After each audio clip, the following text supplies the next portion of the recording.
Hello there, y'all. Welcome. Come on in. Wow, love the threads. Where'd you pick those up? Nice. I'll have to check it out myself. I've been meaning to add some new things to the inventory. It gets a bit boring to wear the same things day in and day out, doesn't it? Who doesn't love to show off a bit of their personal style, after all? There's a lot you can do with clothes, too, from showing where you come from, or where you've been, where you want to go, or all the steps in between, and so much more. Oops, sorry. I'm getting ahead of myself there. Got a bit excited. I'm Rain, and this is Fennec Fables, where we delve into some fun prompts for you, adding depth to your ttrpg games to give you some interesting ideas to think about as you play or prepare. We've all been there, right? For many, the shopping montage means wasted time. Some players love it, getting to snag all those bits and bobs, talking with shopkeepers and bartering, and for other players, they'd rather just hand off a list, seeing if it's the stuff that's available or not, and then wham bam, thank you ma'am, and we're back to the game. And hey, both options are viable depending on the table, but there is something that is often passed over in these moments. What about the clothes? Think back. When was the last time your PC even mentioned what they were wearing? For many, I'd imagine it was all the way back at PC descriptions, which is a lost opportunity in my opinion. That isn't to say that every game has to involve every PC running around with a full wardrobe, but even as they go along and play, I'd recommend entertaining it just a little, to really open up the interesting bits of the world exploration and even mechanical benefits available to them. To start with, what do their clothes have to say about where they are from or where they're playing in? There's a heavy leaning in most games to be of European distinction, with armor and simple tunics, breeches and the like. There isn't anything wrong with that either, but you really should, if able, check out some other setting locations, but that's another video. If your game is in a European medieval-esque fantasy, you should look into the variations that can offer. The type, color, and quality of clothes can say a lot about your PC, where they come from, or even offer up some great bits to world build off of. I won't get into every little bit and aspect, but such thing as color can be important to denote their implied wealth. Fun fact, there's a color of purple called Tyrian purple that is ascribed to royalty because to get to that color would require a specific type of shell that cost quite a bit to procure and had a difficult process to create with, so only the fabulously wealthy could achieve that shade. Things like lace also took quite a bit of effort to make and would likewise be an expensive commodity among specific fabrics. That isn't to say that the only things that interesting about a PC's clothes to denote where they came from has to be the expense.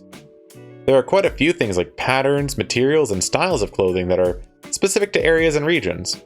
Small bits like this don't have to be expounded on much in game, but subtle cues like this can be quite interesting for those keen-eyed players or as a detail a DM may add in. Depending on your game's setting, it may have multiple continents or cultures in play, and this can really open up quite a bit of world building to express how cultures intermingle.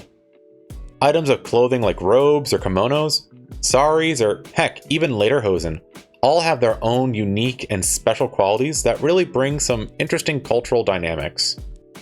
As a personal favorite example, kilts can help you in exploring where in the world you came from. Does your world have a tartan system, which is a way for people to identify clans, or perhaps they may have other identifying markers, either in the styles of clothing, such as hats, patterns in sweaters, types of jewelry, or just so many other little details. It's honestly mind-boggling when you really start digging into them. I will warn you to be careful not to fall heavily into stereotypes and to approach these sort of things with nuance and care, but y'all are smart people, so I'm not too worried about it. Suffice it to say, I do think that it's a good idea to encourage, if you can, to let your PCs think about how their style may show where they are from. But that does lead us back to the start, doesn't it? If they have a perfect look from the start, how do they build up from there? There is this idea of starting gear that is common in many types of games. Depending on the type of person your fantasy entails, it may be a simple sword, some crude armor, and a wooden shield, or some threadbare robes and a focus of some kind, staff or orb being the common ones, which does incentivize you to go out and make your fortune, as it were. And I think that in some ways we do miss out on an opportunity when we have PCs come out already wearing bespeckled clothing and armor. They should of course come ready for the challenges ahead, and far be it from me to tell you how to run your games, but if I might suggest having them pull back on these descriptions a tad, so instead of glistening chainmail and opulent gold inlaid blades, it's a bit more subdued. The chase of flair is such a cornerstone of the gaming experience, all the way back to that ill-fated horse armor, which is not me saying that players should pay out of hand for things. I can't stand bloody microtransaction, and it's a blight on the play space in all of its forms. Sorry, yeah, I'm not saying that they can't have cool things, but if they start off the bat with everything being cool, it does prevent the interest to go out and get other cool things, if you get my drift. Incentivize them to go out and search for cool gear, even if it doesn't offer a benefit beyond looking cool, as a description, though that isn't to say it can't also have some cool utility. Getting ahead of myself a bit, but yeah, it's a small tangent. If I can suggest anything, give the players a reason and a desire to go out and want to get other gear. Spend their piles of coin on, and maybe make them feel cool and interesting. I don't know about y'all, but I do like getting a cool look for my PC in games when I can. But back to that last idea. How might you give a benefit to clothing as well? Depending on the system you're in, there are some detriments to certain gear, primarily armors, due to how much noise they may make. But perhaps if your players are clever and willing to prepare a bit, you can reward that with additional benefits. As an example, let me suggest a scenario to you. Your party is preparing to break into a home. They need to acquire documents to prove their theory that the spaceport's harbor master is allowing bribes to be taken in for illegal offloading of invasive species. They need this proof, and if they fail, then they will likely be kicked off world for raising too much of a fuss and ruffling one too many feathers.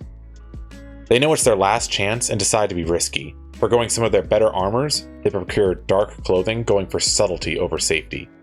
Putting on face coverings, soft shoes, gloves, and dark full body clothes, they make their way and prepare to break in. It's all or nothing, do or die time. This is a dangerous gamble for them. Generally, they'd want to have their better defensive gear, but in this instance, the chance of failure isn't worth it. In this instance, they have decided to go all in on subtlety and stealth. Now, this can vary by game systems, of course, but this is definitely a behavior I'd want to reward as a game master. In particular, the forethought on obscuring their faces and putting on gloves to avoid leaving prints. It can involve boosts to any of their relevant skill rolls, advantages, raising difficulty of other enemies to see them or hear them, or some other unspecified benefit that you may feel is appropriate. These types of benefits can also apply to other things as well, such as your mighty warrior preferring to grab gear that looks particularly vicious, like the Daedric armor, to return to a Skyrim reference. This may give them a base level of intimidation in some aspects, but also making them far more conspicuous in crowds. In a different vein, perhaps wearing particularly fashionable clothes to a court function with nobles may assist you in fitting in and going unnoticed while adding onto your charm or guile. Small things like this can reward players for their decisions and how they wish to present their PC, and give them a reason to maybe change up their wardrobe just a bit. As an example for all the topics I've brought up, I'll use my current Pokemon Tabletop United PC as an example. He is at best described as a pastel himbo. He is a strong martial artist that's been raised in a fairly oppressive household his whole life, and now that he's been given some freedom, he's gone all out. Only ever being allowed to wear plain dojo gis and gray exercise clothes, when he finally got to leave on his own Pokemon journey at 18, he grabbed the most vibrant things he could, as it's his first chance to really experience color. Since then, he's really come into his own and has built much more personal confidence, not just from being able to make his own clothing choices, but also seeing that a lot of what his father had taught him was wrong, and that he can forge his own path and make his own choices. Using clothing to help mark a character's journey can be such a fun and enjoyable way to add on to the fun in the game in its own way, in my own opinion. What about y'all? Have you ever had any options like this in games that you've played? I'd love it if you could go into the comments and share some interesting ideas you might have on clothing in games and their benefits, or failing that, any cool details or facts that you may have on clothing and accessories in the real world. Thank you so much for joining me on this one. If you can, a like, a share, or especially a subscribe really helps as I work on getting more of these videos out, and if you enjoy answering TTRPG prompts or questions, please join me on Twitter or Blue Sky, where I post daily, which is linked on the main channel page. Who knows, your responses may be part of a future video. As I've been making more of these, I've been getting even closer to my next big goal of 500 subs, and when we get there, I have plans to do a fun contest or giveaway, so make sure you share this around with your friends. The details aren't fully settled yet, but So far my plan is once I'm getting close to around 450, I'll maybe open up things so that I have questions available for Q&A, and maybe as well get some cool items I feel have the right vibe of the channel for an art contest, and maybe a giveaway. Still gotta figure out all the little rules that comes with that, because YouTube is weird that way. But anyways, thanks again y'all, and I hope that these videos were useful to you and help you tell better tales. Bye!